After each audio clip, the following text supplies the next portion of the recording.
నాతో స్నేహం చేశారంటే ఎవరికైనా ఆనందమే. నింగికి తోడు నేలలాగా నీ తోడు నేనుంటా.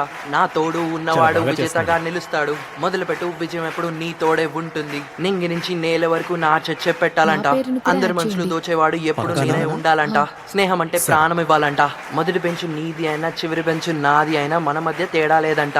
ఎంతైనా నేను నీ వాడిని, నువ్వేమో నా వాడివి. కడ వరకు కలిసి ఉండే కల్లా కపటం లేనిదే మన స్నేహం అంట. ఎప్పుడు నేను తోడుగుండే నన్నేమో నీ మధ్యలో పెట్టుకోవాలంట. కోటిలో ఒక్కడిని, నా పేరు శుక్ల అంట, స్కూల్కే రాక్ స్టార్ అంట.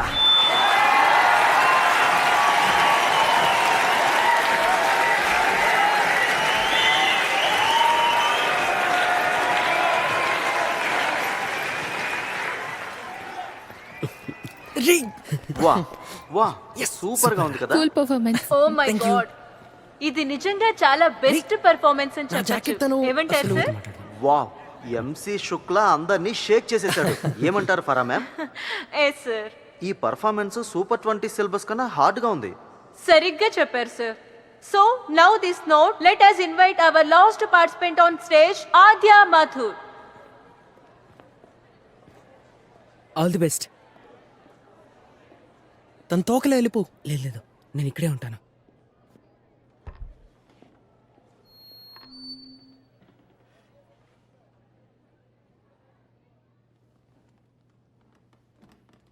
జై మాతాజీ, జై Mataji. Let's rock. Good afternoon everyone. ఈ కవిత పేరు ఎవరు నువ్వు? ఎవరికి నిరూపించాలనుకుంటున్నావు నువ్వు ఒక మంచి మనిషివని? నువ్వు ప్రపంచం గురించి శ్రద్ధ తీసుకుంటున్నావని ఎవరిని ఒప్పించాలనుకుంటున్నావు? నీ మౌనాన్ని ఎవరు? చెప్పు. ఇంతకీ నీ మౌనానికి కారణం ఎవరో చెప్పు. ఊరుకోండి, సైలెంట్గా ఉండండి. ఊరుకోండి.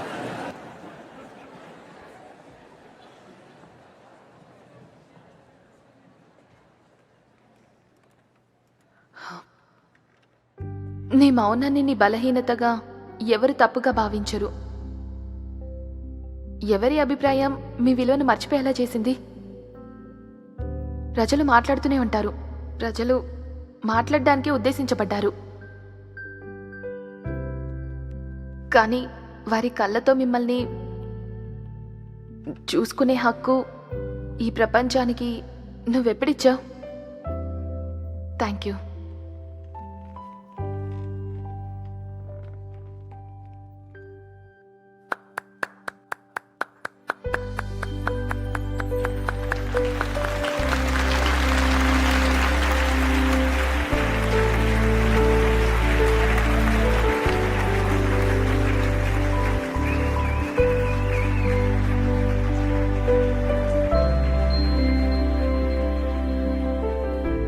పర్ఫార్మెన్స్ చాలా బాగుంది. థ్యాంక్స్. కంగ్రాచులేషన్స్ దిశ, నీ కథాకళి పర్ఫార్మెన్స్ జడ్జెస్ కి చాలా బాగా నచ్చింది. కంగ్రాచులేషన్స్. కానీ సార్ ఇక చాలు. ఇంకా కొన్ని అవార్డ్స్ డిస్ట్రిబ్యూట్ చేయాల్సి ఓకే ఉంది. సార్, మెయిన్ అవార్డ్ మేమిస్తాం. అశోక్ సార్, సీనియర్స్కి చార్జ్ ఇచ్చేయండి. మనం వెళ్తున్నాం, పదండి. Thank you father. Thank you.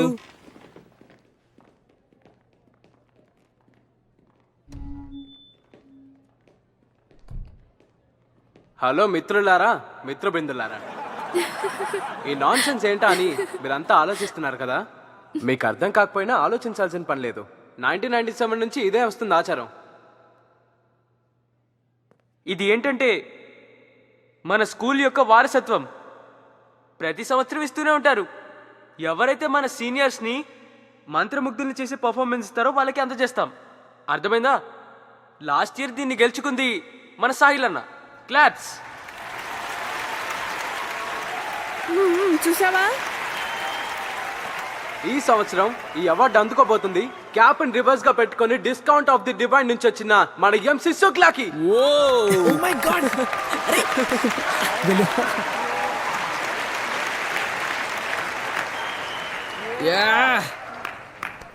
ఆగు. అందులో బాంబులు లాంటి వస్తువులు ఉన్నాయి, కాస్త జాగ్రత్త. ఒక స్పెషల్ మెన్షన్ ఆద్య మాథుర్కి. పోయం మర్చిపోయినా కూడా ధైర్యంగా నించొని దాన్ని పూర్తి చేయడం మామూలు విషయం కాదు. కాబట్టి ఆద్య మాథుర్కి కూడా క్లాప్స్ కొట్టండి.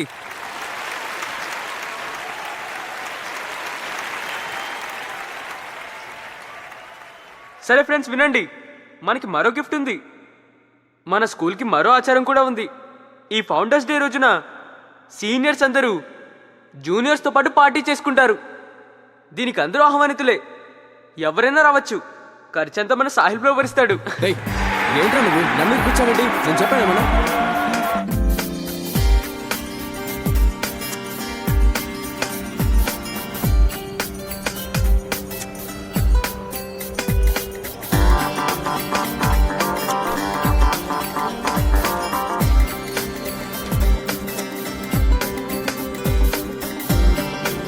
అన్ని లైన్లో పెట్టు, ఒకదానికి ఒకటి యాడ్ చేయి, ఏది మిస్ అవ్వకూడదు. భలే రాసావు, ఫుల్ పవర్. Thank you. ఒక్కటి తక్కువైంది. ఓ ఏంటది? ర్యాప్ చేసి చూపించు, చెప్తాను. అయ్యో నేను ర్యాప్ ఇప్పుడంటే అడుగుతుందిగా చెయ్యి. సరే మొదలుపెట్టు. విజయం ఎప్పుడు నీ తోడే ఉంటుంది, నింగి నుంచి నేల వరకు నా చర్చ పెట్టాలంట. అందరి మనుషులు దోచేవాడు ఎప్పుడు నేనే ఉండాలంట. స్నేహం అంటే ప్రాణం ఇవ్వాలంట. మొదటి బెంచ్ నీది అయినా చివరి బెంచ్ నాది అయినా మన మధ్య తేడా లేదంట. ఏ ప్లేస్ అయినా కోటిలో నేను ఒక్కడనేనంట.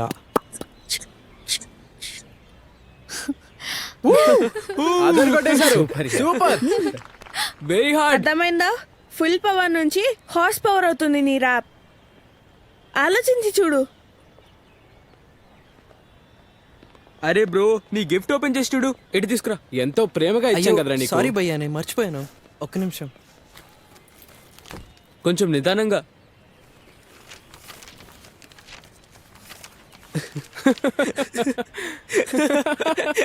లోపల బాంబు లాంటి ఐటమ్ ఉందని చెప్పాను కదా. ఇక్కడ చదవద్దు బ్రో. అరే ఇంటికి లెక్క చదువుకుంటలేరా? థ్యాంక్ యూ సాయల్ భయ్యా. సరే సరే, చాలా మంచి గిఫ్ట్ ఇది. Thank you. పదరా వెళ్దాం. ఇందులో ఒక పేజీ చదివి చూద్దామే. సంవిధాన్. ఏంట్రా నువ్వు?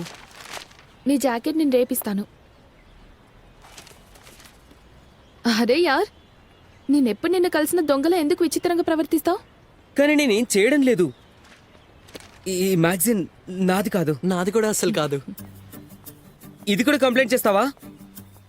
కంప్లైంట్ చేయను, కానీ మన ఇద్దరి మధ్య ఒక ఫేవర్ స్కోర్ బోర్డ్ పెడతాను. నీ సిగరెట్ గురించి కంప్లైంట్ చేయలేదు, సో నేను లీడ్లో ఉన్నాను. ఓ, అయితే నేను స్కెచ్ గురించి కంప్లైంట్ చేయలేదు, సో ఈక్వల్ అయిపోయింది కదా. నువ్వు సూపర్ 20లో జాయిన్ అవ్వడానికి కారణం ఏంటో నేను జాస్కి చెప్పలేదు. సో ఆద్య 1, సంవిధాన్ 0.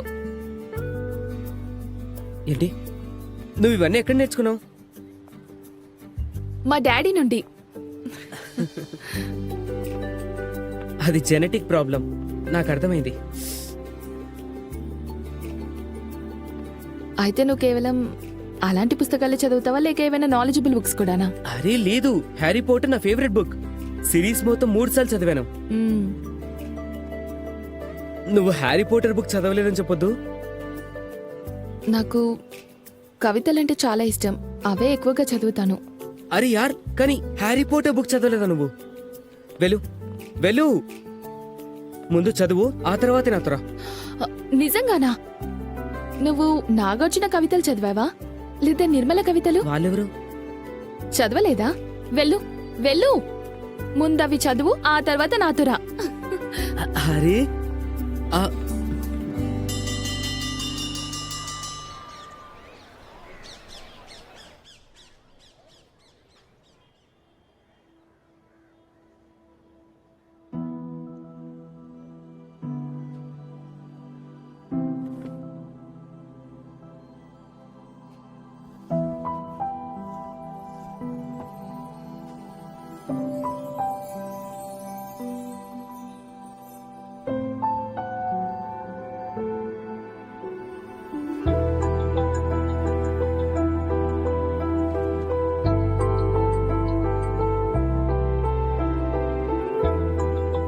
డియర్ ఫెలో రీడర్, ఊహల ప్రపంచానికి మీకు స్వాగతం. లైన్స్ మధ్య ఆశ్చర్యాన్ని చూద్దాం, కొత్త ప్రపంచాలను ఊహించుకుందాం, స్వంత సాహసాలను సృష్టిద్దాం. సామాన్యులు కూడా ఫోన్లో మెసేజ్లు పంపుతున్నారు, కానీ పేపర్ మీద రిప్లై కోసం ఎదురు చూడడంలో ఉన్న మ్యాజిక్ ఒక కవిత్వ ప్రేమికుడికి మాత్రమే తెలుసు. ఎస్, నేను ముందే చెప్పాను కదా, ప్రతి ప్రేమ కథలో 2 అంశాలు ఉంటాయి అని. 50% ఛాన్స్, 50% టైమింగ్. ఛాన్స్ ఇంకా టైమింగ్ లో పర్ఫెక్ట్ బ్యాలెన్స్ ని కనుగొన్నప్పుడు అప్పుడే క్రియేట్ అవుతుంది ఒక మ్యాజిక్. కానీ కొన్నిసార్లు ఒక పర్సన్ యొక్క మ్యాజిక్ మరొకరికి శాపం అవుతుంది. సేమ్ టు సేమ్ అలాంటిదే ఇక్కడ జరిగింది. అయితే టైమింగ్ పర్ఫెక్ట్ గా ఉన్నప్పుడు ఆ స్టోరీ చెప్తాను మీకు.